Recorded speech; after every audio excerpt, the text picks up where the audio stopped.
عليكم ورحمة الله وبركاته. إن الحمد لله نحمده ونستعينه ونستهديه ونستغفره ونعوذ بالله من شرور أنفسنا ومن سيئات أعمالنا. من يهده الله فلا مضل له ومن يضلل فلا هادي له. أشهد أن لا إله إلا الله وحده لا شريك له وأشهد أن محمدا عبده ورسوله. اللهم صل وسلم على محمد وعلى آله وصحبه والتابعين بإحسان إلى يوم الدين وبعد.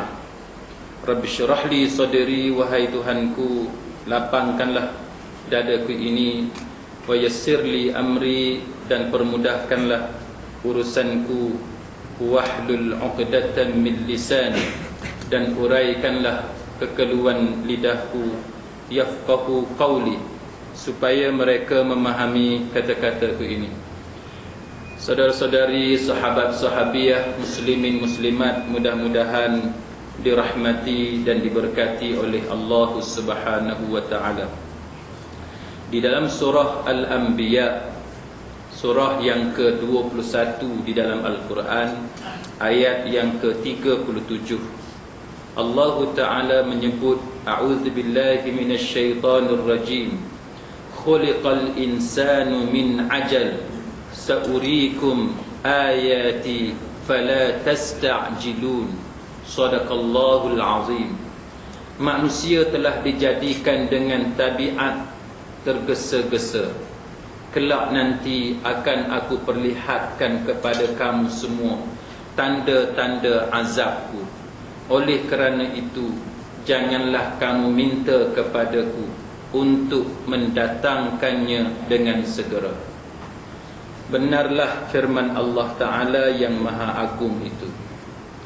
Muslimin muslimat sekalian, Al-Imam As-Suyuti menyebut dalam tulisan beliau dengan mengatakan bahawa manusia itu telah dijadikan dengan tabiat tergesa-gesa, sebagaimana yang Allah Ta'ala sebut dalam Al-Quran tadi, dalam usaha mereka untuk mendapatkan sesuatu ataupun ketika mereka melakukan sesuatu perbuatan.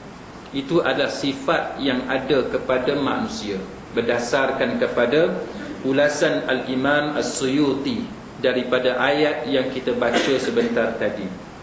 Antaranya ialah Imam As-Suyuti menyebut bagaimana di kalangan orang-orang Islam ada di antara mereka yang tergesa-gesa mengharapkan hukuman daripada Allah Ta'ala ke atas orang-orang kafir. Imam As-Suyuti menyebut bagaimana ada di antara orang-orang yang beriman yang dia kalau boleh dia nak tengok Allah Ta'ala ni hukum orang kafir ni dengan segera. Dan dia juga menyebut bagaimana orang-orang kafir ini pula dia kata tergesa-gesa dalam mengharapkan datangnya hukuman bagi mereka sebagai bentuk pengingkaran dan penolakan mereka. Dah dia tak percaya kepada azab daripada Allah Ta'ala, dia kalau boleh dia nak tengok mana dia yang kata azab Tuhan tu. Dah dia tak percaya kan, mana dia azab Tuhan, kami nak tengok. Baik, kemudian ada di antara mereka yang menyebut bila yang kata janji Tuhan tu nak datang, jikalau kamu ni betul-betul benar, kalau benar kamu ini jujur, bila yang kata Tuhan akan menurunkan azab kepada manusia. Muslimin muslimat sekalian, daripada ayat yang kita baca tadi, para ulama tafsir berbeza pendapat tentang perkataan ajal. Perkataan ajal ataupun tergesa-gesa yang kita baca tadi. Di antaranya ialah berkenaan dengan yang pertamanya, sebahagian fuqaha menyebut bahawa dia merujuk kepada penciptaan Nabi Adam alaihi salam.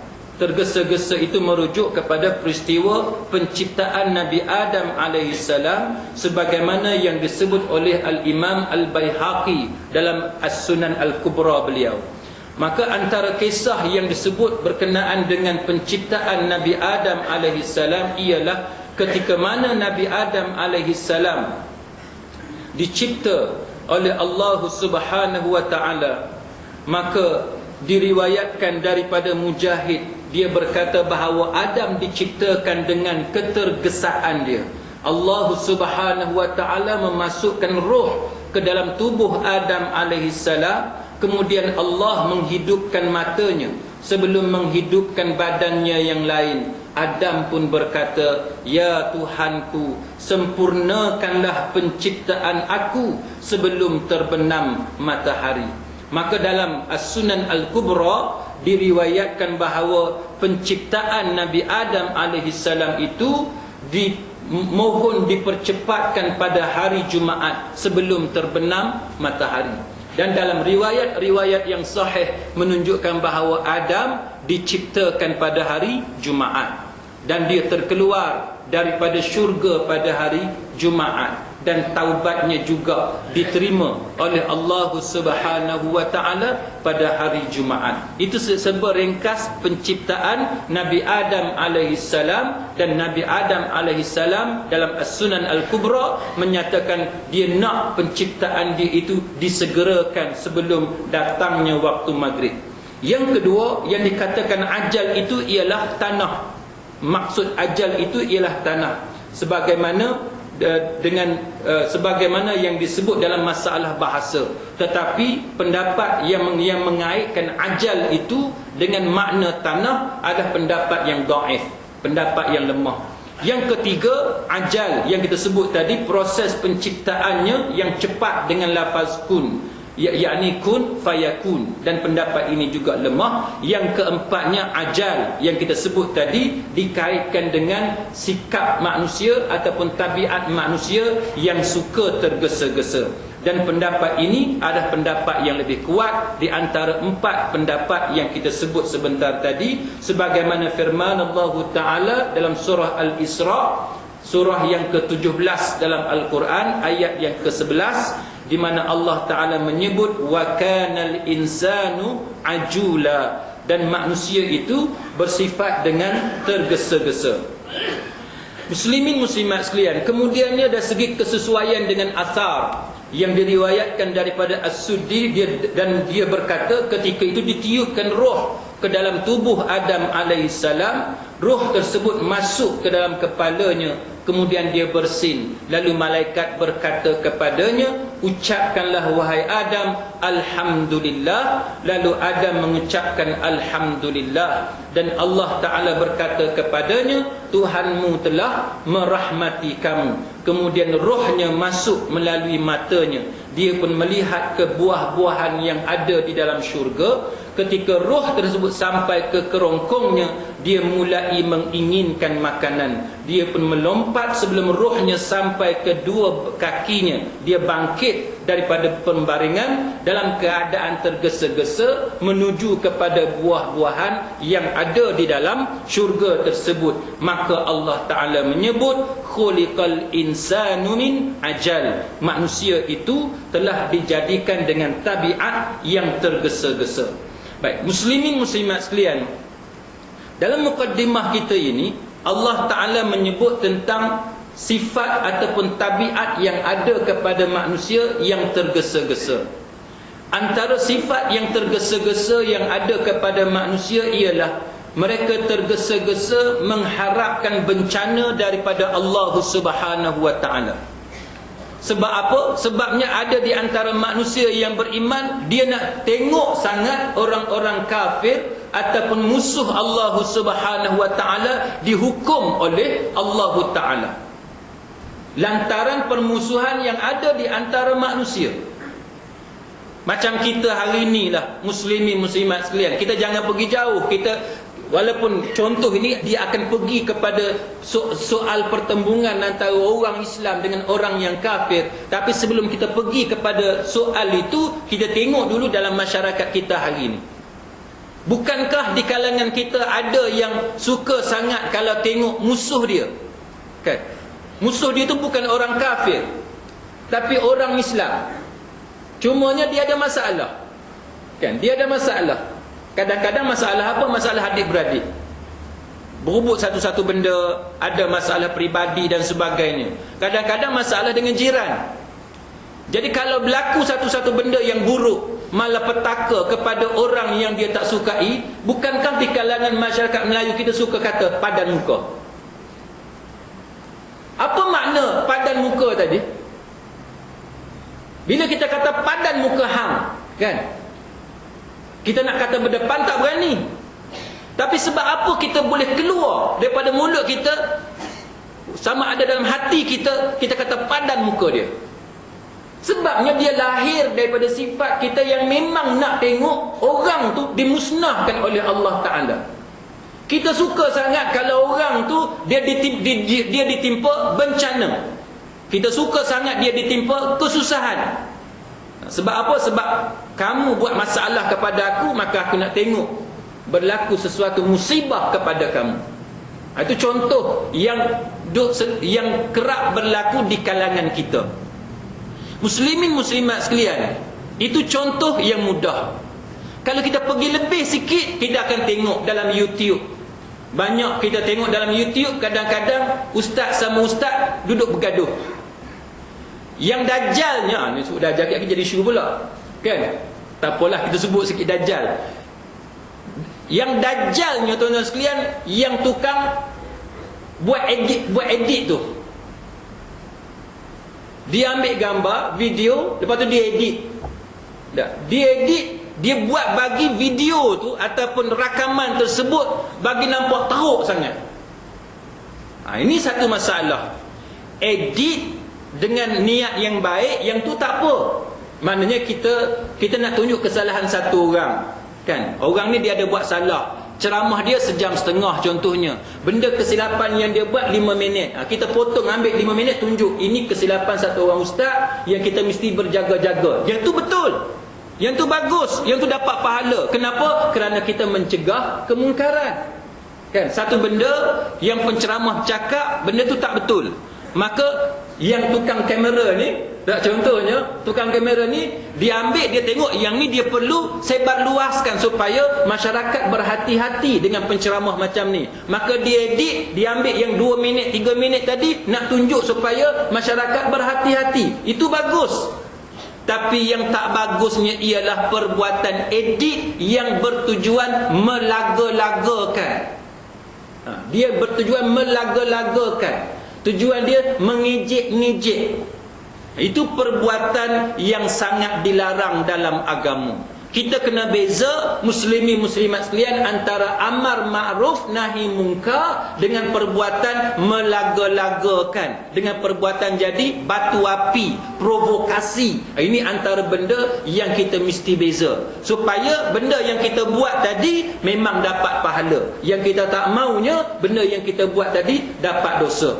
Maka ada di kalangan masyarakat, dia suka sangat kalau sesuatu buruk tu berlaku kepada orang-orang yang tertentu. Dia suka sangat. Maka perbuatan yang macam tu termasuk dalam istilah tergesa-gesa yang kita sebut sebentar tadi. Sama ada orang Islam, dia tergesa-gesa nak tengok musuh dia tadi ditimpa bencana, ataupun orang kafir yang enggan beriman kepada Allah Ta'ala, dia tergesa-gesa minta azab daripada Allah Ta'ala lantaran ketidakpercayaan dia kepada azab daripada Allah Subhanahu Wa Ta'ala. Muslimin muslimat sekalian, antara contoh tergesa-gesa yang dicela oleh agama, apa dia? Apa dia? Contoh isti'jal, tergesa-gesa yang dilarang dalam agama.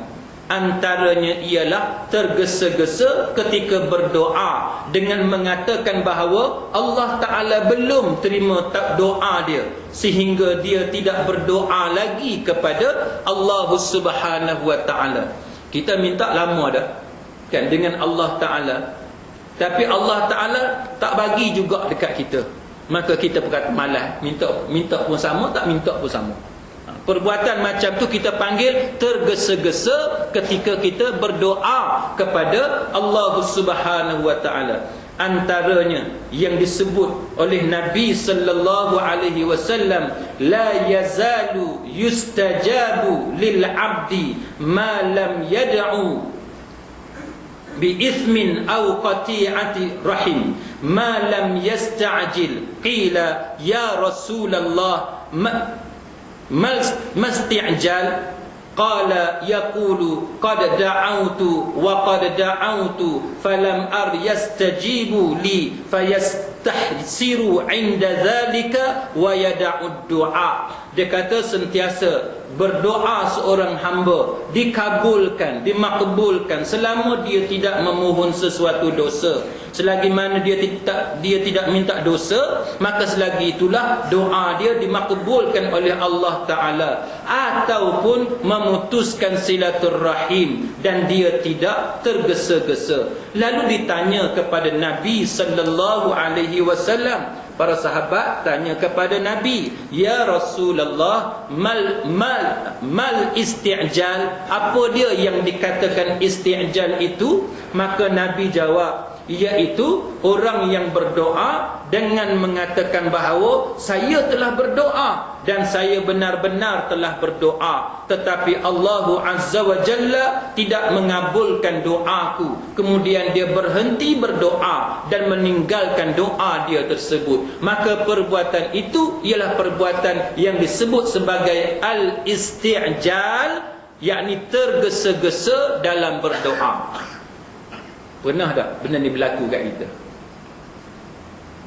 Pernah tak benda ni berlaku ketika mana kita nak sangat satu benda, kita minta bertahun-tahun tapi Allah Ta'ala tak makbul, kita pun malas.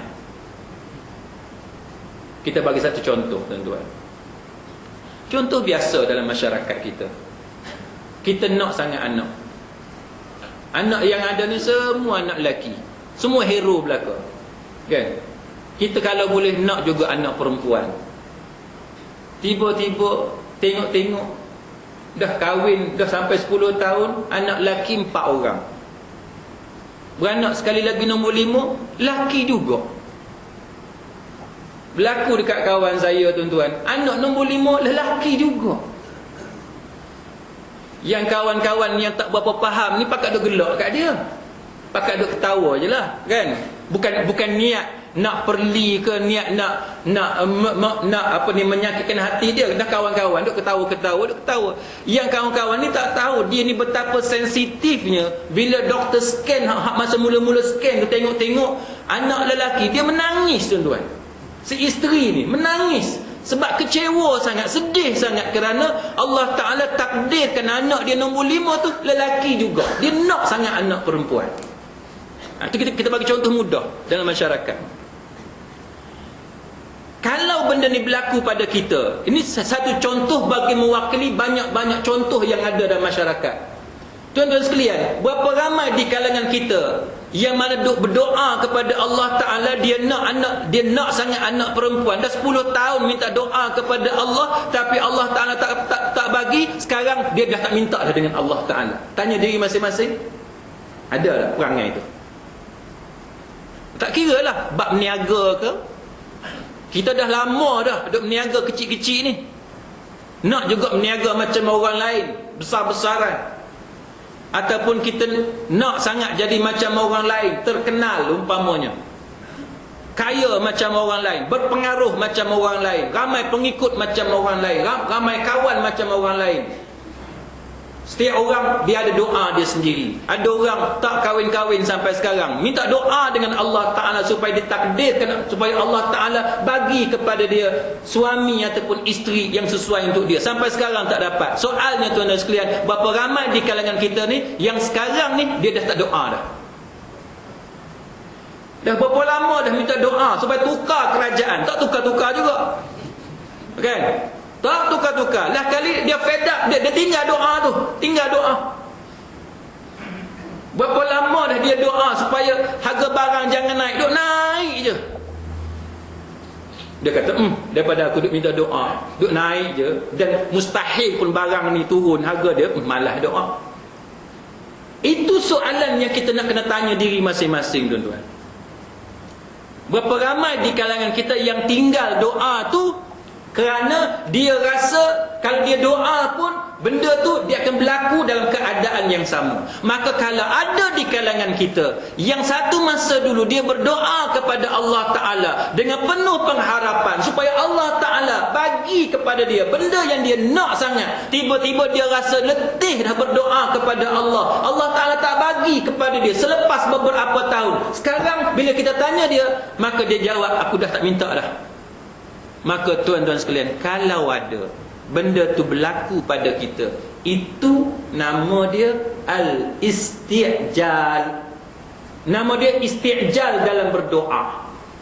Maka isti'jal dalam berdoa yang macam ni dilarang dalam agama, dilarang oleh Nabi sallallahu alaihi wasallam.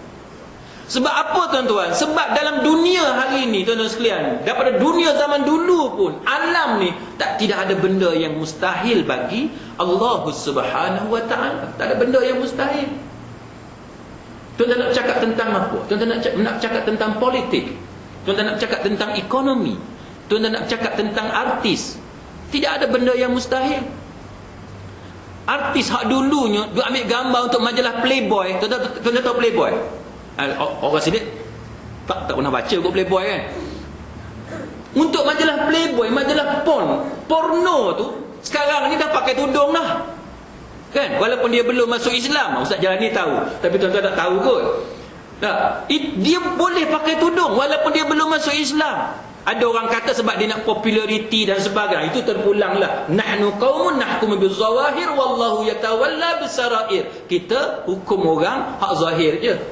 Hak dalam hati dia niat nak populariti, kita tak tahu. Itu kita serah kepada Allah Ta'ala. Tapi yang kita nak ceritanya, artis ataupun pelakon ataupun selebriti yang dia ambil gambar untuk majalah-majalah lucah pun hari ni, kalau ikut logik akalnya tuan-tuan sekalian, takkan dia nak pakai tudung. Apatah lagi dia satu orang yang bukan Islam, dia bukannya mukminah. Tapi tiba-tiba kita tengok dalam surat khabar dan TV sekarang ni muncul wajah dia dalam keadaan menutup aurat, walaupun dia belum memeluk Islam, tapi dia sudah menunjukkan minat untuk belajar tentang agama. Apa yang kita pelik? Apa yang kita pelik? Ini yang kita nak kena belajar, muslimin muslimat sekalian. Sama juga dengan dalam bab politik, tuan-tuan sekalian. Dalam bab politik ni tuan-tuan sekalian, kita tengok bagaimana Allah Ta'ala dia akan bagi setiap zaman ni, dia ada mujaddid dia. Dia ada pemimpin yang akan lead kita. Satu masa dulu, minta maaf kalau saya sebut bab politik kan, kalau satu masa dulu orang sebut tentang Datuk Asri contohnya, tidak ada orang yang boleh ganti Datuk Asri. Tiba-tiba hilang zaman Datuk Asri, datanglah zaman Datuk Seri Abdullah Hadi, datang Tok Guru Ni Aziz dan sebagainya.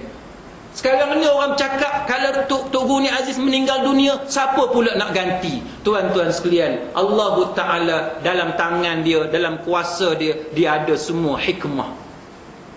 Setiap zaman dia ada giliran dia masing-masing. Kalau kita mengatakan bahawa ada satu parti politik yang tak pernah kalah, tuan-tuan tengoklah dalam dunia hari ini, mana dia parti politik yang tak pernah kalah. Semua akan melalui zaman dia. Zaman dia naik dan zaman dia jatuh. Begitulah juga manusia, parti politik, ekonomi, negara, kerajaan, empire, semua benda tu dia berlaku sebagaimana yang ditetapkan oleh Allah Subhanahu wa ta'ala. Sebab itu muslimin muslimat sekalian, dalam ajaran Islam dia ada satu bab yang kita panggil tawakal. Tawakal ni apa dia? Tawakal ni, muslimin muslimat sekalian, Al-Manawi mengatakan bahawa tawakal ialah menampakkan kelemahan serta penyandaran diri kepada apa yang ditawakalkan. Itu makna yang disebut oleh Al-Manawi dalam menjelaskan makna tawakal kepada Allah dengan sebenar-benar tawakal. Dia kata bahawa hendaklah kamu ketahui secara yakin bahawa tidak ada yang buat dalam alam ini kecuali Allah, dan bahawa setiap yang ada, baik makhluk ataupun rezeki, pemberian ataupun larangan, bahaya ataupun manfaat, kemiskinan ataupun kekayaan, sakit ataupun sihat, hidup ataupun mati, dan segala yang disebut itu ada sesuatu yang maujud, semua tu ada, semuanya itu daripada Allah Subhanahu wa taala. Contoh tuan-tuan sekalian, diriwayatkan daripada Umar Al-Khattab radhiyallahu anhu sebagaimana yang direkodkan oleh Imam Ahmad, At-Tirmizi, Ibnu Majah, Ibnu Mubarak, Ibnu Hibban, Al-Hakim dan sebagainya. Lau annakum, Nabi kata, lau annakum kuntum tawakkaluna 'ala Allahi haqq tawakkulihi. Dia kata sesungguhnya seandainya kamu semua bertawakal kepada Allah dengan tawakal yang sungguh-sungguh, dengan sebenar-benar tawakal, la ruziktum kama turzaqut tayr. Dia kata nescaya kamu akan diberi rezeki sebagaimana rezeki burung, taghdu khimasan wa taruhu bitana. Dia kata mereka keluar pagi-pagi dalam keadaan lapar perut dia, dalam keadaan lapar, pulang pada waktu petang dalam keadaan kenyang. Muslimin muslimat sekalian, burung keluar pagi-pagi, dia tahu tak dia akan kenyang? Dia tak tahu. Dia tahu tak bahawa dia akan jumpa makanan? Dia tak tahu. Tapi dia usaha tak keluar? Dia keluar untuk cari. Maka dia balik dalam keadaan kenyang. Antara benda ni tuan-tuan sekalian dipisahkan dua perkara. Satu usaha, yang kedua kita panggil tawakal. Saya nak bagi satu contoh supaya tuan-tuan tahu benda yang duk berlaku dalam masyarakat kita hari ini. Apabila kita bercakap bab hudud, tuan-tuan sekalian, saya semalam pergi ceramah di Kampung Gajah Perak. Duk ceramah tentang hudud. Antara isu hudud ni tuan-tuan sekalian ialah apabila orang-orang agama ataupun alim ulama sendiri yang nampaknya tidak mesra dengan hudud. Dia tak berapa suka kepada undang-undang hudud. Cuma dia tak sebut dia tak suka, tapi dia bagi alasan tu banyak. Antaranya dia kata, kalau kita buat hudud, adakah itu satu jaminan bahawa akan berkurangnya kadar jenayah dalam negara? Sedangkan negara orang putih di England umpamanya, dia tidak ada hudud, tetapi kerana program pemberian apa yang dipanggil sebagai benefit oleh kerajaan England kepada rakyat dia, maka kadar jenayah itu sangatlah rendah di negara berkenaan, walaupun dia kafir dan dia tidak mengamalkan undang-undang hudud. Itu antara persoalan yang biasa orang tanya kepada saya bila saya bercakap tentang pelaksanaan undang-undang Islam dalam negara. Tuan-tuan sekalian, maka antara contoh yang dia bagi ialah negara-negara Islam yang mengamalkan undang-undang Islam seperti Pakistan, Iran, Arab Saudi dan sebagainya. Walaupun mereka tidak mengamalkan undang-undang Islam secara 100%, tetapi mereka mengamalkan sebahagian daripada hudud yang ada dalam Al-Quran dan sunnah Nabi sallallahu alaihi wasallam. Maka mereka kata bahawa bila kita banding kadar jenayah antara negara-negara Islam yang mengamalkan undang-undang Islam dengan negara-negara barat yang tidak mengamalkan undang-undang Islam, tapi dia ada program lain untuk bantu rakyat dia, dia kata maka berkurangan kadar jenayah tersebut. Maka dia kata, adakah perlu kita melaksanakan hudud, sedangkan terbukti bahawa kalau kita ada program lain menggantikan hudud, seperti pemberian sumbangan daripada kerajaan kepada rakyat, maka kadar jenayah itu akan menurun. Itu soalan dia. Muslimin muslimat sekalian, saya nak tanya tuan-tuan, buat laksanakan undang-undang Islam ni, niat dia apa? Niat dia apa? Benda nombor satu, niat kita kerana ia diperintahkan oleh Allah Ta'ala. Itu niat nombor satu. Tuhan perintah, kita tak kira lah apa pun, asalkan Tuhan perintah, kita buat.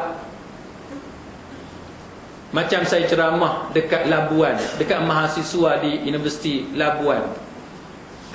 Ramai yang terkejut bila saya cerita 4 mazhab dalam ajaran Islam. Empat mazhab ni, tuan-tuan sebut siapa dia? Mazhab Maliki, mazhab Hanafi, mazhab Syafi'i, mazhab Hambali. Empat mazhab ni semua kata suami yang wajib menyediakan makanan kepada isteri, termasuk memasakkan makanan, menghidangkan makanan untuk isteri dan anak-anak. 4 mazhab. Dalam 4 mazhab ni tidak ada khilaf, tuan-tuan sekalian. Awak perempuan seronok malam ni. Dia dapat buah malam ni. Habislah, tuan-tuan, habis dah malam ni. Balik lagi kena try masak lah. Mahasiswa ni tuan-tuan tak puas hati. Geng-geng pelajar lelaki ni, yang pelajar perempuan dah gelak lah. Kan? Dia ketawa dah, dia dah seronok dah bila saya masuk tajuk tu. Muslimat sekalian, kalau kita ni orang Islam, bila kita jumpa satu perintah daripada Allah, bukankah kita akan buat semua benda? Dapat satu perintah, kita buat. Perintah yang kedua, kita buat. Perintah yang ketiga, kita buat. Bukankah itu yang dinamakan Muslim yang mukmin? Betul tak? Itu Muslim yang mukmin. Baik, saya pun cerita dekat pelajar-pelajar ni. Saya kata contoh ajaran Islam yang kerap kali disalahfahami. Sebab tajuk yang mereka minta saya bagi tahu antaranya penekanan tentang benda apa dalam Islam ni yang kerap kali masyarakat salah faham. Saya pun bagi contoh banyaklah. Antaranya ialah tugas menyediakan makan minum sebenarnya tugas suami, bukan tugas isteri. Jikalau isteri dia enggan memasak hari itu bukan isteri yang nusyus. Nusyus ni tuan-tuan, dia ada cerita dia ada ciri-ciri dia ada fakta dia. Bukan semua benda asalkan isteri tak mau, semua nusyus. Tak. Kalau benda yang patut isteri buat, isteri tak mau buat, itu nusyus. Tapi kalau benda yang tak sepatutnya isteri buat, tapi suami paksa isteri buat, isteri tak mau buat, itu bukan nusyus. Seorang pelajar, dia tak puas hati. Pelajar lelaki ni, dia tak puas hati. Dia kata, bukankah isteri wajib taat kepada suami? Sedap dia tu. Kan? Bukankah isteri wajib taat kepada suami? Dia pun quote satu hadis yang Nabi kata, kalaulah boleh Nabi perintahkan manusia ni, makhluk ni sujud sesama makhluk, nescaya dia akan perintahkan isteri sujud kepada suami dia. Saya kata dekat dia, macam ni lah, nak bagi senang faham. Tugas suami apa dia? Yang semua orang boleh terima. Yang semua orang boleh terima. Kewajipan suami apa dia? Mencari nafkah. Betul tak? Yang ni tak ada khilaf. Dalam 4 mazhab tidak ada khilaf. Suami wajib cari nafkah. Boleh tak suami duduk kat rumah, dia kata, hang hari ni keluar cari duit? Boleh tak? Isteri kata, saya tak mau bang, hang nusyus. Boleh tak suami kata macam tu? Hari ni aku nak duduk rumah, ataupun bulan ni aku nak duduk rumah, ataupun dia kata 4-5 tahun ni aku tak mau kerja. Kamu sebagai isteri wajib taat kepada aku. Kamu kena keluar rumah, kena minta kerja, cari duit. Yang pasti yang aku nak tiap-tiap bulan kamu dapat gaji. Soal sekarang ni, kalau isteri menolak, adakah isteri nusyus? Ya, isteri tidak nusyus. Walaupun isteri wajib taat kepada suami, tapi arahan suami itu terkeluar daripada syariat, maka isteri yang menolak perintah suami itu bukan nusyus. Sama juga tuan-tuan sekalian, 4 mazhab mengatakan bahawa kewajipan menyediakan makan minum bukan tugas isteri, tapi tugas suami. Yang ni penat malam ni tuan-tuan, kita bercakap bab ni. Bukan tugas isteri. Maka yang wajib memasaknya, menyediakan makan minum, menghidangkan makanan kepada keluarga dia adalah suami. Sebab tu bila tuan-tuan belajar fiqh dalam mazhab Syafi'i pun, kalau tuan-tuan ambil anak datuk, kan, anak Tan Sri, anak orang kaya, yang mana dia tak biasa masak, yang dia adanya bibik, daripada kecil dia ada bibik, Sampailah dia umur 21, bibi je yang duk sediakan semua benda untuk dia. Maka hendaklah dalam mazhab Syafi'i pun suami menyediakan maid, menyediakan pembantu rumah untuk isteri dia, kecuali isteri redha dia hidup tanpa pembantu rumah. Itu Islam. Itu Islam. Tetapi dia ada tetapi juga. Ayat tapi ni sejuk sikit lah. Dia ada tetapi oleh kerana hidup berumah tangga ni hidup yang kita kata partnership, kan? Partnership. Kalaulah isteri tadi dia dengan rela hati dia ambil alih tugas suami tadi, dialah yang masak, dialah yang sediakan semua benda untuk suami dia breakfast, untuk anak-anak dia makan tengah hari dan sebagainya, alangkah besarnya pahala di sisi Allah Ta'ala kepada isteri yang mengambil alih tugas suami. Malah pada zaman Nabi pun, kalau tuan-tuan tengok, ada cerita-cerita, kisah-kisah bagaimana Fatimah umpamanya mengadu kepada Nabi sallallahu alaihi wasallam bagaimana dia tak larat nak tolong Ali kerana Ali seorang yang miskin. Tetapi Nabi mengajar kepada Fatimah supaya bersabar di atas kemiskinan Ali radhiyallahu anhu. Tuan-tuan sekalian, maka yang kita nak sebutnya ialah suami dia hendaklah sangat-sangat berterima kasih kepada isteri dia dan lebih-lebih lagi bersyukur kepada Allah Ta'ala kalau dia ada isteri yang sampai tahap sanggup ambil alih tugas suami, menyediakan semua makanan tadi untuk dimakan oleh suami dan juga isteri. Ada sebarang soalan ke? Jangan nanti habis kuliah lagi keluar cerita lain pula. Jangan keluar cerita lain. Kalau tuan-tuan tak puas hati, tanya sekarang. Tanya sekarang kalau tak puas hati. Baik, itu contoh tuan-tuan sekalian bahawa kita orang lelaki ni semakin kita belajar, kita menjadi semakin tawaduk. Semakin kita belajar, kita akan jumpa semakin banyak betapa kita ni tak buat tugas kita, tapi diambil alih oleh isteri. Tuan-tuan sekalian, berapa ramai di kalangan kita hari cuti contohnya, di Kedah cuti hari Jumaat, kalau Pulau Pinang cuti hari Ahad, berapa ramai suami yang kerja dia tidur je sepanjang hari. Isteri ni lepas subuh tak berhenti, ambil kain hak kotor masuk dalam bakul, lepas tu masuk washing machine, lepas tu sidai hak mana kena sidai, hak ada sidai semalam kutip balik lipat. Lepas tu pergi keluar cari nasi lemak ataupun dia masak sendiri nasi lemak, cari ikan nak bagi suami makan, nak bagi anak makan, kemas rumah, bagi bersih, mop lantai apa, berpeluh-peluh isteri ni. Suami bangun pukul 12 tengah hari, hang ni pasal apa busuk sangat ni? Berapa ramai tuan-tuan? Berapa ramai? Dia tidak sedar bahawa selama 5 jam, 6 jam ekstra yang dia tidur lepas subuh tu sampai tengah hari tu, sebenarnya makam isteri dia jauh lebih tinggi daripada dia. Sebab apa? Kerana tugas tadi telah diambil alih oleh isteri yang suami hanya bermalas-malasan di rumah. Jadi kita ni tuan-tuan, semakin kita belajar, semakin kita insaf betapa banyaknya kekurangan kita sebagai suami yang kita ni perlu berterima kasih kepada isteri yang sanggup ambil alih tugas suami. Tapi saya cakap lagu ni tuan-tuan, jangan pula lepas ni orang perempuan dah biasa dah masak kan, tiba-tiba ada kata abang dengar tak tadi? Jangan buat lagu tu. Tuan-tuan buat, orang perempuan buat macam tu, saya pula jadi masalah sikit lagi. Sikit lagi ada pula suami telefon saya, ni ustaz punya kuliah tadi lah ni.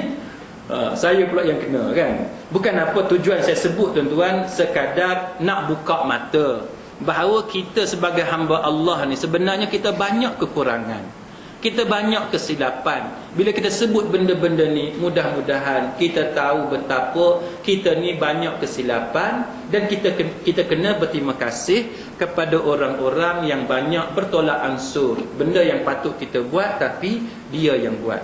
Balik kepada undang-undang hudud tuan-tuan sekalian, benda yang sama. Hudud ni bila dia turun kepada kita, bukankah kita patut melaksanakannya?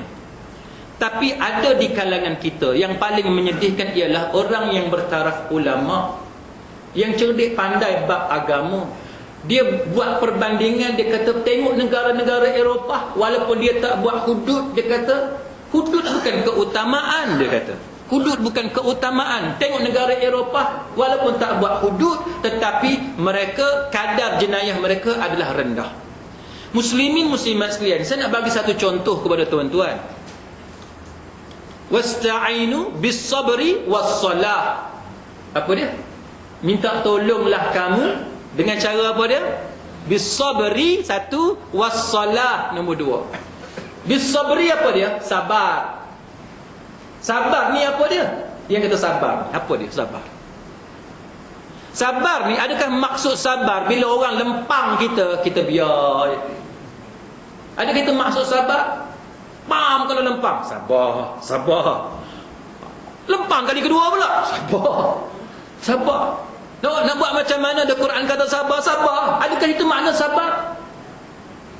Sabar ni bagi sesiapa yang belajar, sabar ni ialah tetap di atas landasan yang benar. Itu yang kata sabar. Kita diuji macam mana sekalipun, kita tetap di atas landasan yang benar. Kalau orang lempang kita, sebab apa dia lempang? Sebab dia saja-saja lempang kita, kita lempang dia balik. Adakah itu makna kita tidak sabar? Nak tanya tuan-tuan, adakah itu makna tidak sabar? Tak. Orang rompak rumah kita, adakah kita diam? Sabarlah, sabarlah. Sedangkan Nabi kata, siapa yang mati kerana harta dia, maka dia syahid. Siapa yang mati kerana mempertahankan maruah ahli keluarga dia, nyawa ahli keluarga dia, maka dia syahid. Maknanya apa? Maknanya para ulama berbeza pendapat bagaimana kalaulah takdirnya satu perompak ataupun dua perompak masuk dalam rumah kita, yang mana lebih aula. Tajuk ni kita kena bincang masa lain, tapi saya nak sebut sikit je tuan-tuan. Mana lebih aula? Kalaulah berlaku na'udzubillah, tapi contoh kalaulah berlaku rompakan di rumah kita, mana lebih aula? Kita selamatkan nyawa kita dengan anak bini, ambillah. Kamu nak ambil apa harta kita boleh cari, kan? Ambillah, habis 20,000 pun tak apa, next time kita cari ganti 20,000 tadi. Ataupun lebih baik kita lawan perompak tu, mati-matilah. Para ulama berbeza pendapat tentang keutamaan ketika kita berhadapan dalam suasana yang macam tu. Berbeza pendapat. Pendapat yang pertama kata menjaga nyawa kita itu lebih baik daripada harta, maka biarkanlah perompak tadi ambil. Kalau dia kata mana lagi, tunjuk. Tempat dia tak tahu pun kita tunjuk juga, kan? Macam mak mertua saya, dalam buku-buku dia tu semua ada duit. Saya ambil buku dia, jumpa RM50. Jumpa buku ada RM50. Kalau saya ni menantu yang tak baik, saya ambil lah, kan? Banyak sangat duit. Dia bubuh. Sekarang ni tuan-tuan tahu rahsia mak mertua saya tu akan pergi. Banyak sungguh duit. Ambil buku tafsir, dia tengok ada duit dalam tu. Buka buku fiqh, dia buka ada duit dalam tu. Rupa-rupanya batang pisang dia ada dalam tu. Dia sembunyikan duit. Kami dah puas dan nasihat. Sekarang ni alhamdulillah dia sedar, dia simpan di bank dan sebagainya. Tapi nak tunjuk kepada tuan-tuan sekalian betapa para ulama ni dia berbeza pendapat. Jadi apabila berlakunya benda-benda macam ni, pendapat yang pertama kata bagi. Sebab nyawa tu lebih utama. Tapi pendapat yang kedua kata berdasarkan hadis mati syahid tadi menunjukkan bahawa yang lebih utama lawan perompak. Itu lebih utama, lawan perompak. Bila perompak tu masuk, dia kata mana duit? Kata langkah mayat aku dulu. Kena cakap lagu tu. Itu pendapat yang kedua. Over my dead body, kata perompak. Kalau tuan-tuan berani lah. Ustaz yang bercakap malam ni pun tak berani juga. Tapi kalau tuan-tuan berani, pendapat yang kedua kata yang lebih utama ialah mempertahankan harta benda kamu, walaupun kamu terpaksa mati sekali itu. Itu pendapat yang kedua. Dalam bab ni terserah kepada tuan-tuan sekalian. Baik. Ayat tadi tuan-tuan sekalian, bisabri nombor 1. Nombor 2-nya ialah wassalah, dengan semayang. Semayang ni, solah ni, dua pendapat di kalangan ulama. Solah yang pertama dengan makna sembahyang. Tuan-tuan ada masalah, nak minta tolong dengan Allah Ta'ala, minta bantuan daripada Allah, semayang. Itu makna as-salah yang pertama. Makna salah yang kedua ialah doa. Bukannya sembahyang, tapi doa. Tak kiralah doa tu doa dalam sembahyang ke, yang kita duduk sembahyang tu, ataupun doa di luar daripada sembahyang. Itu perbezaan pendapat di kalangan ulama. Baik, katalah tuan-tuan ada masalah. Ingat ayat wasta'inu bis-sabri was-salah. Kita pun dah Allah Ta'ala suruh minta tolong dengan dia, dengan cara kita sabar dan kita doa. Tiba-tiba dah bertahun dah sabar, dah bertahun dah doa, tapi Tuhan tak bagi bantuan juga. Nak tanya tuan-tuan, adakah kita nak kena berhenti daripada sabar dan doa? Nak berhenti tak? Tak. Kita takkan berhenti. Sangka baik kepada Allah, sebagaimana hadis isti'jal tadi, kita wajib istiqamah berterusan dengan doa kita, dan jangan tinggal doa. Jangan tinggal doa. Sama dengan undang-undang Islam. Katalah kita tengok di negara Arab Saudi contohnya, dia laksanakan undang-undang Islam walaupun tidak 100%. Tapi kita tengok kadar jenayah di Arab Saudi, di Pakistan, di Iran lebih tinggi daripada United Kingdom yang tidak mengamalkan undang-undang Islam. Adakah itu alasan untuk kita jawab di hadapan Allah Ta'ala bahawa oleh kerana undang-undang kamu tak berkesan nak turunkan kadar jenayah, maka sebab tu kami rasa tak perlulah buat hudud, buat kemudian, tak apa? Adakah itu jawapan kita? No, kita tak boleh jawab macam tu. Sama sebagaimana kita ada masalah, minta tolong dengan Allah Ta'ala dengan sabar dan semayang. Dah berapa tahun dah duk sabar semayang, sabar semayang, sabar doa, tapi bantuan Allah tak sampai-sampai. Adakah itu sebagai alasan untuk kita berhenti daripada sabar dan doa? No. Kita wajib meneruskan sangkaan baik kita kepada Allah dan meneruskan sabar dan juga berdoa kepada Allah Subhanahu wa Ta'ala. Itu yang pertama. Yang kedua, yang dikatakan tergesa-gesa tadi ialah tergesa-gesa ketika iqamah sudah dikumandangkan untuk datang kepada masjid. Itu tergesa-gesa yang kedua.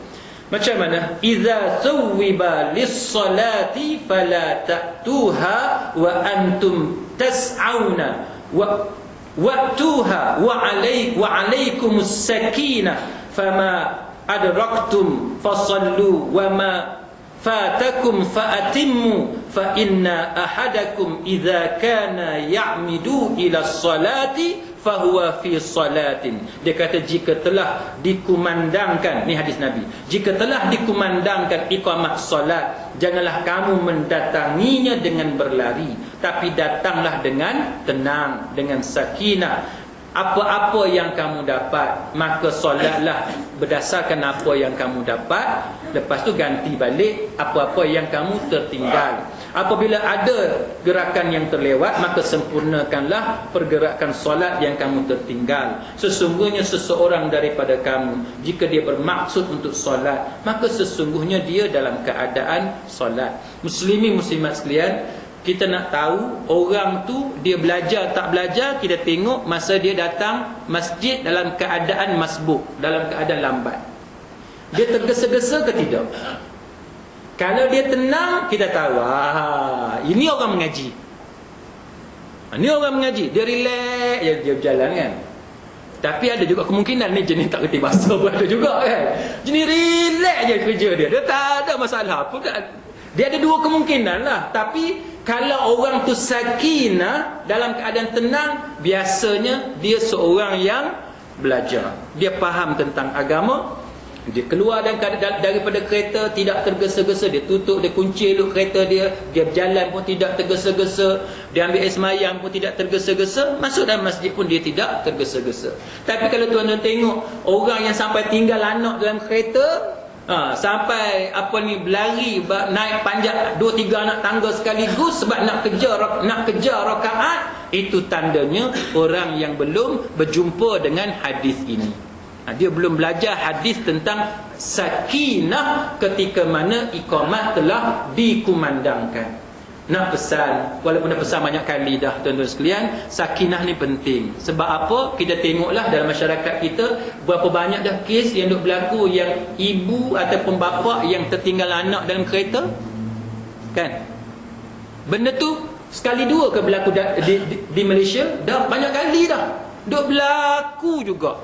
Maka sebab tu kita kata, jadikanlah peristiwa yang berlaku kepada orang lain sebagai ibrah, sebagai iktibar, pengajaran kepada kita. Tuan-tuan kena jadikan satu amalan. Keluar kereta, tengok dalam kereta tu. Kena jadi amalan macam tu. Nak kunci kereta, sebelum tinggalkan kereta, tengok benda dalam kereta. Apa benda ada? Ada anak ke dalam tu? Ada handbag duduk atas kursi menyebabkan orang jahat senang nampak ke? Nak kena tengok. Ada handphone ke tinggal atas dashboard? Semua benda tu kita nak kena perhati supaya kita jadi seorang yang sakinah, tenang. Kita keluar kereta jangan tergesa-gesa.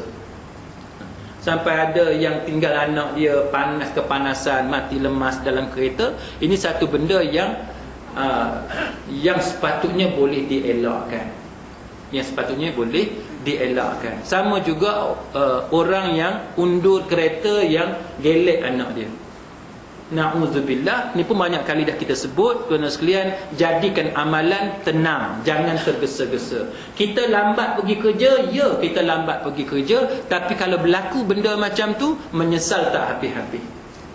Sebab tu penting bagi siapa yang ada anak kecil, dia kena bilang anak dia. Kena bilang anak dia.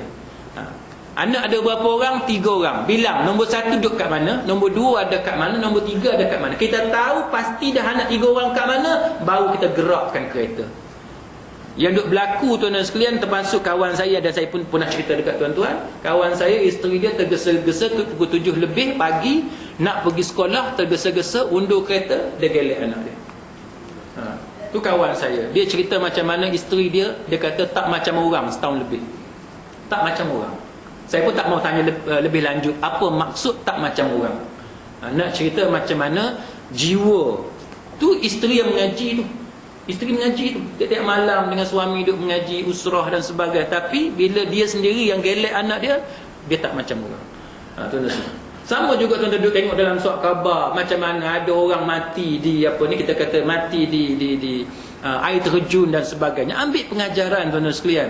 Kita tahu dah tempat tu banyak kematian, orang jatuh daripada batu dan sebagainya. Apa salahnya kita sebagai orang Islam yang belajar, kita ambil pengajaran bahawa tempat tu bahaya dan tak boleh pergi.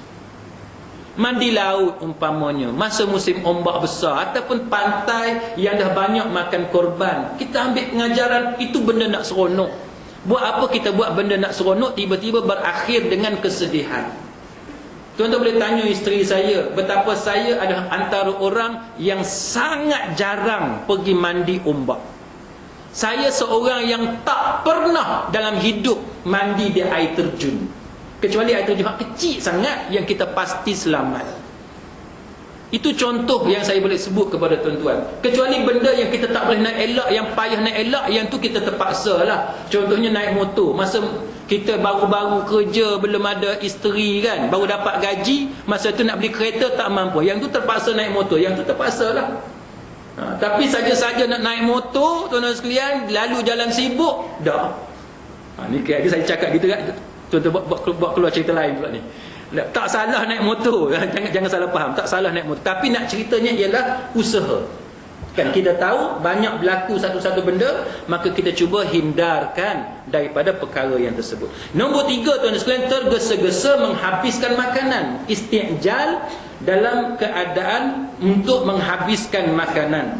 Ini juga disebut dalam satu hadis baginda, idza kana ahadukum 'ala ta'am, bila kamu duduk mengadap makanan, duduk makan ni, fala ya'jal hatta yaqdiya hajatahu minhu wa in uqimatis salah. Dia kata jangan sampai tergesa-gesa untuk dihabiskan makanan meskipun iqamat solat telah dikumandangkan.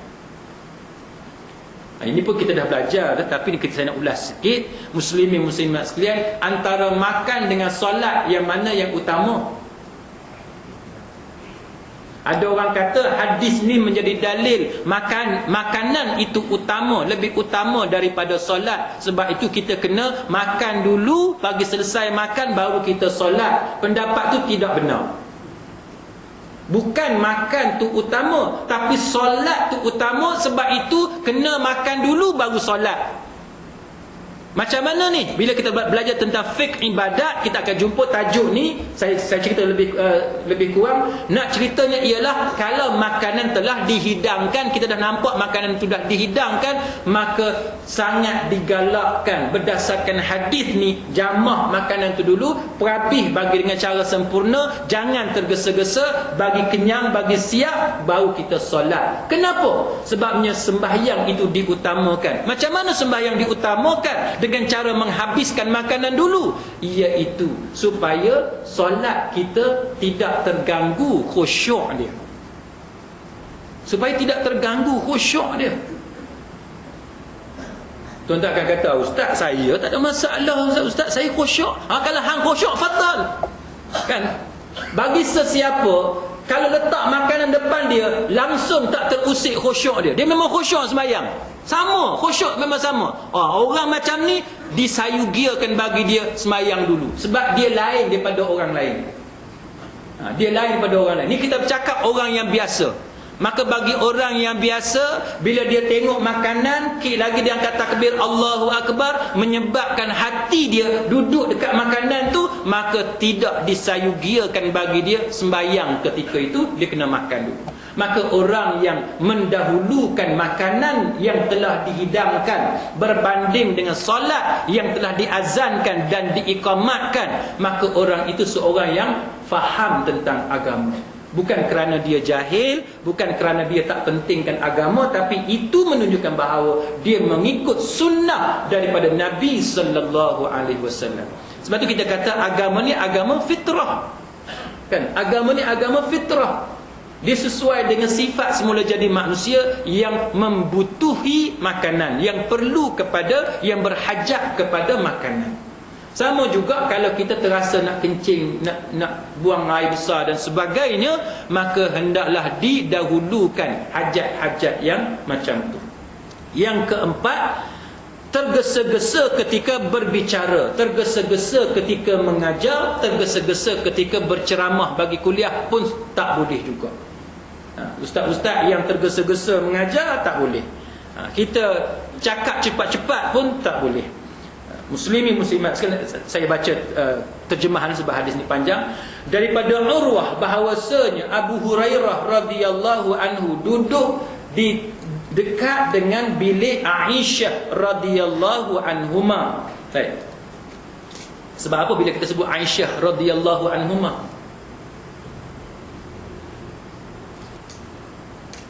Sebab apa?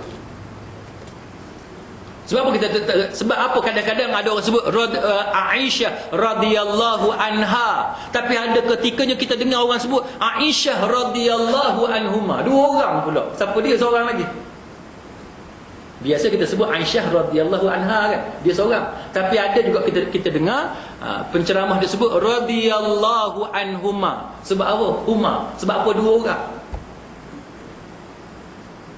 Sebab apa? Aisyah ni anak siapa? Anak Abu Bakar. Kan? Anak Abu Bakar. Bila kita sebut radhiyallahu anhuma, redha Allah Ta'ala ni kepada dua orang ni, merujuk kepada nombor satu Aisyah tu, nombor duanya ayah dia. Kan? Ayah kepada Aisyah radhiyallahu anha. Maka dia kata masa tu Aisyah radhiyallahu anhuma sedang solat, Aisyah sedang semayang. Orang perempuan tempat semayang dia kat mana? Kat rumah, kan? Kat rumah tu kat mana? Tempat kalau bolehnya atas katil dia kalau boleh. Nak ceritanya orang perempuan ni tempat afdal dia semayang tu sangat-sangat mudah bagi dia. Kalau orang perempuan tu tempat dia biasanya dekat dapur dia, kat dapur itulah tempat dia semayang. Itu keistimewaan yang Allah Ta'ala bagi kepada orang perempuan, kecuali dia keluar daripada rumah untuk menuntut ilmu. Yang tu dia ada bab lain. Tapi nak ceritanya keutamaan dan kelebihan kaum wanita ialah lebih banyak pahala bagi dia, lebih tercorok, kita kata lebih tercorak tempat dia semayang dalam rumah, lebih banyak pahala di sisi Allah Ta'ala. Orang lelaki dia kena solat di tempat yang ada syiar, tempat yang ada syiar. Sebab tu masjid, para fuqaha bila dia bincang bahawa masjid ataupun tempat solat hendaklah tempat yang mudah dilihat oleh orang ramai. Dia tak boleh masjid kita bina tempat yang masuk ceruk kampung, jauh tersembunyi. Dia tak boleh, sebab dia menyalahi syiar. Yang kata syiar ni benda yang orang akan nampak. Sebab tu masjid ni hak eloknya, contoh apa dia? Atas bukit. Macam di Turki kan, siapa yang pernah berjalan di Turki dia tengok. Kita berjalan boleh nampak. Setiap tempat tinggi tu nampak tinggi masjid. Itu satu contoh. Nombor dua apa dia? Masjid ni hak eloknya apa dia? Tepi jalan. Macam masjid kita ni. Tapi jangan pula macam kalau kita tengok setengah-setengah masjid, tuan-tuan sekalian, susah, tepi jalan sangat. Kan, kita rokok punggung kita dengan bas tu sipi lalu. Tuan-tuan tahu kan kat mana kan. Tapi nak buat macam mana, dah masjid sempit, nak perbesar dah tak boleh dah. Sampai bincang berapa kali dengan AJK macam mana kita nak buat. Setiap kali sembahyang Jumaat, lagu tu lah masalah. Sebab masjid sempit. Tapi Alhamdulillah dah ada duit sumbangan dan sebagainya, buat 2 tingkat. Alhamdulillah dah lega dah sikit. Tapi dulu makmum kalau solat berkemungkinan dia sama ada dia selesai sembahyang sebagai seorang yang banyak pahala, ataupun dia mati sebagai syahid dilanggar oleh lori. Itu masalah dia tepi jalan. Tapi nak sebut masjid tepi jalan termasuk dalam syiar agama. Dia nampak tempat solat 5 waktu. Kat mana lagi tuan-tuan? Zaman dulu kalau tuan-tuan tengok, masjid ni dia tepi laut atau tepi pantai, tepi sungai. Pasal apa? Pengangkutan utama zaman tu air kan. Itu juga kita buat masjid tepi laut, tepi sungai. Mana kalau kita lalu ke jambatan Pulau Pinang tu, hak cantiknya ada masjid tepi pantai. Yang ni belum ada lagi. Tuan-tuan pergi menghala ke Pulau Pinang pun tuan-tuan tak nampak masjid, nampak kondo je. Balik ke Penang, balik ke mainland pun tak nampak masjid, nampak feri, nampak kapal dan sebagainya. Hak cantiknya kalau lah kita boleh buat bagi nampak masjid tu besar, orang boleh nampak duduk atas jambatan Pulau Pinang, nampak tempat solat orang-orang Islam. Dan masjid juga kalau boleh janganlah dinding tu banyak sangat sampai orang tak nampak semayang dalam tu. Hak cantik eloknya kalau dinding kaca kan, macam ni kan, kaca kan, mana orang duduk dekat dekat jalan raya kat luar tu boleh nampak orang solat kat dalam ni. Itu cantik. Kenapa tuan-tuan? Dakwah ni banyak antara dakwahnya ialah bilhali, dengan keadaan. Kadang-kadang tuan-tuan ada orang dia susah hati, dia dah fikir apalah nasib aku, dia duduk jalan-jalan tiba-tiba dia tengok orang semayang. Tuan-tuan tahu tak berapa ramai orang hati dia tergerak nak semayang, sedangkan dia selama ni tak semayang, tapi tergerak nak solat kerana tengok orang solat beramai-ramai. Berapa ramai? Kita kadang-kadang benda macam ni kita rasa benda kecil, remeh-temeh. Tetapi ketahuilah bahawa benda ni para ulama dah bincang panjang lebar. Sebab itulah antara benda yang digalakkan bagi masjid ialah menampakkan, menzahirkan orang yang solat di dalam tu. Sebab tu masjid kalau boleh jangan ada dinding batu yang menghalang, nampak orang luar, tak nampak orang yang solat di dalam masjid. Muslimin muslimat sekalian, yang kelimanya ialah tergesa-gesa dalam menuntut ilmu ataupun keinginan melihat atau menunjukkan hasil. Belajar ni jangan tergesa-gesa. Dia kena satu persatu. Antaranya muslimin muslimat sekalian, bagaimana Nabi kita Muhammad sallallahu alaihi wasallam pernah ditegur. Nabi kita ni banyak ditegur oleh Allah Taala, tapi salah satu daripadanya ialah apabila Nabi kita tergesa-gesa dalam meniru bacaan Al-Quran oleh Jibril alaihi salam. Jibril ni tuan-tuan, dia menjadi malaikat yang Allah Taala utuskan kepada Nabi untuk ajar kepada Nabi macam-macam. Antaranya yang malam ni yang kita baca ni ialah macam mana nak baca Quran. Tuan-tuan baca Quran ikut riwayat apa? Tuan-tuan baca Quran ikut riwayat apa? Jawab seorang. Tuan-tuan baca Quran ni ikut siapa sebenarnya ni? Biasanya kita di Malaysia ni kita baca Quran qiraat kita ni berdasarkan riwayat apa dia? Hafsin an Asim. Berdasarkan riwayat Hafsin daripada Asim. Tuan-tuan belajar ke tajwid nanti, tanya tok guru.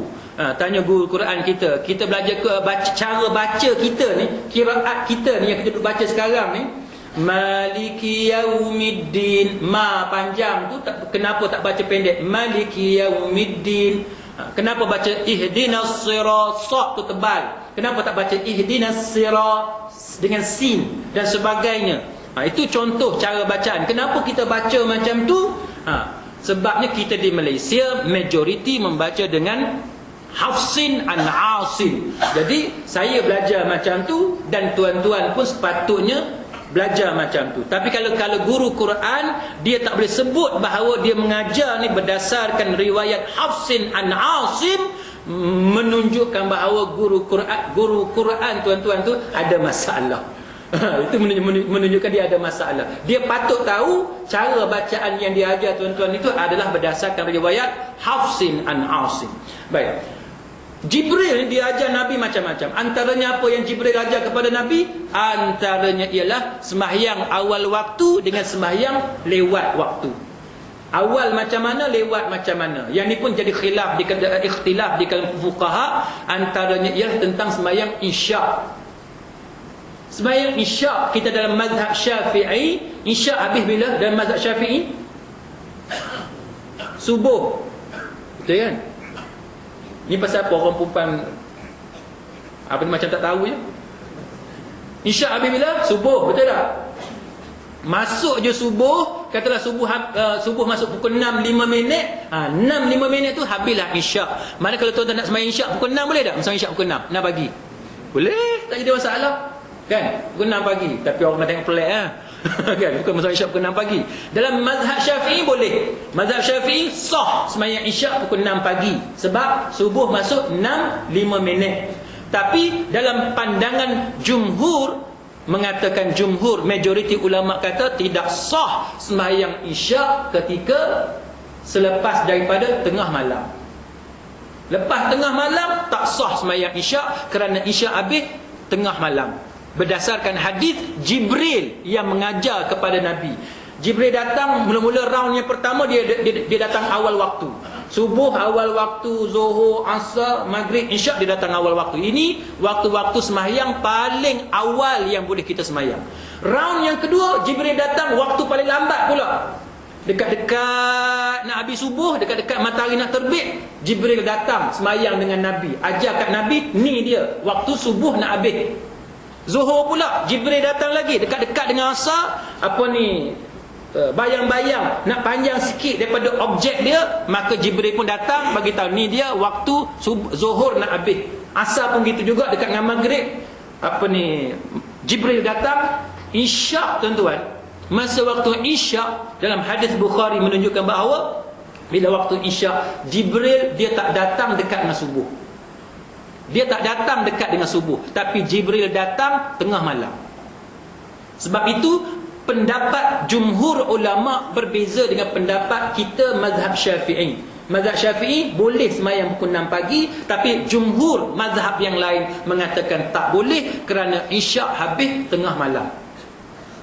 Sebab tu masa saya duduk dekat England tuan-tuan sekalian, kami bermasalah. Sebab apa bermasalah? Sebab isyak masuk tengah malam.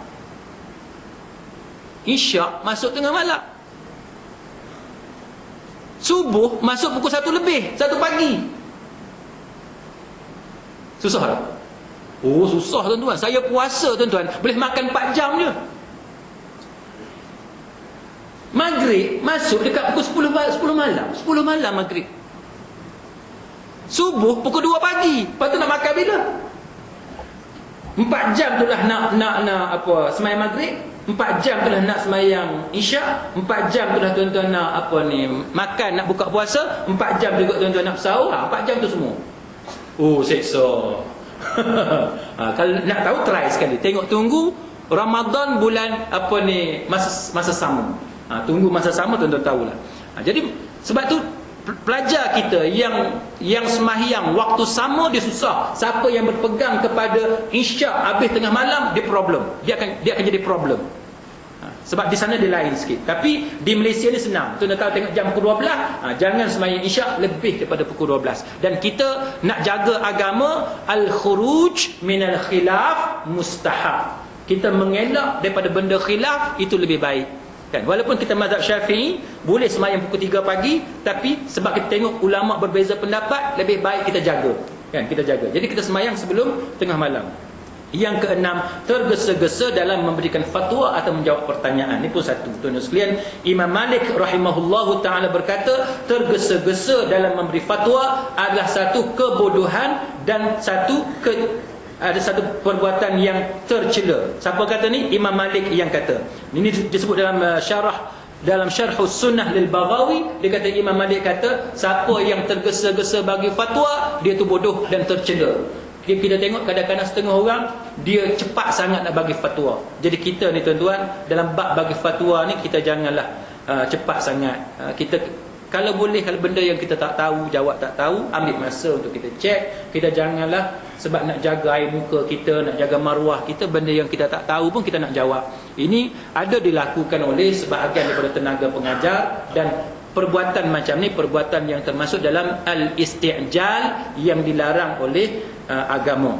Yang ketujuh, tuan-tuan sekalian, tergesa-gesa dalam berdakwah, benda yang lebih kurang sama. Yang ke-8, tergesa-gesa dalam mengkafirkan orang, tergesa-gesa dalam memfasikkan orang, tergesa-gesa dalam mentabdi'kan orang, membida'ahkan orang, tergesa-gesa dalam mentadlilkan orang, menyesatkan orang, dan tergesa-gesa dalam melaknat orang. Ini semua dilarang dalam agama.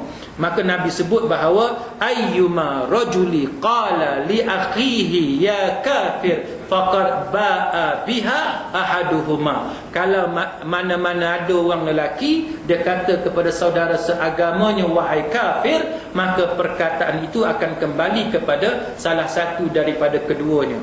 Dan dalam peristiwa Abdullah bin Abdullah yang dipanggil sebagai Himar, dia ni satu orang yang sangat banyak menyebabkan Nabi ketawa, menggembirakan Nabi. Tapi dia ada satu perangai buruk.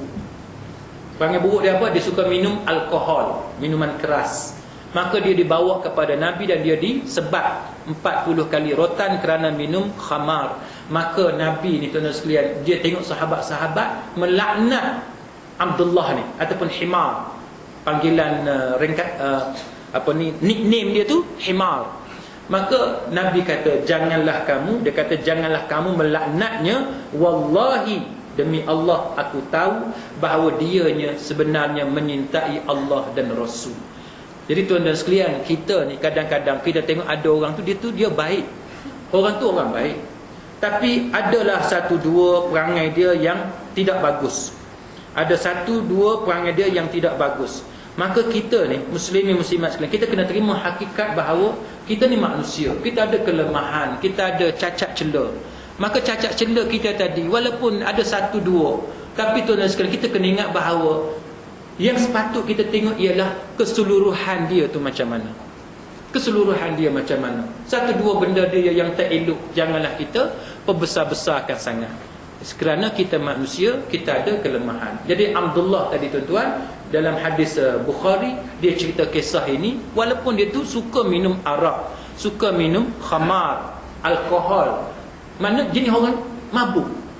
Sahabat Nabi ni tuan-tuan, bila sebut sahabat Nabi, tak semuanya sahabat Nabi ni dia elok, perangai dia baik. Tak juga, ada juga satu dua, macam contoh ni Abdullah ni ataupun Himar ni, dia suka minum alkohol, tapi dia sahabat Nabi. Tapi janganlah kerana dia dengan sebab dia minum alkohol tadi kita melaknat dia. Itu dilarang oleh Nabi sallallahu alaihi wasallam, sebab Nabi kata dia tahu bahawa Abdullah tadi hati dia sangat menyintai Allah dan Rasul. Samalah dalam kehidupan kita hari ini tuan-tuan, suami isteri, dalam masyarakat, kehidupan kita dalam kejiranan dan sebagainya. Satu dua perangai jiran kita yang tak bagus, janganlah menyebabkan ia menenggelamkan perkara-perkara baik yang ada pada dia. Mudah-mudahan apa yang kita belajar pada malam ni, muslimin muslimat sekalian, adalah manfaat di sisi Allah Subhanahu wa taala. Atas segala kekurangan saya mohon maaf dan mohon ampun kepada Allah taala. Subhanakallahumma wa bihamdik, asyhadu an la ilaha illa anta, astaghfiruka wa atubu ilaik. Wa billahi taufiq wal hidayah. Wassalamu alaikum warahmatullahi wabarakatuh.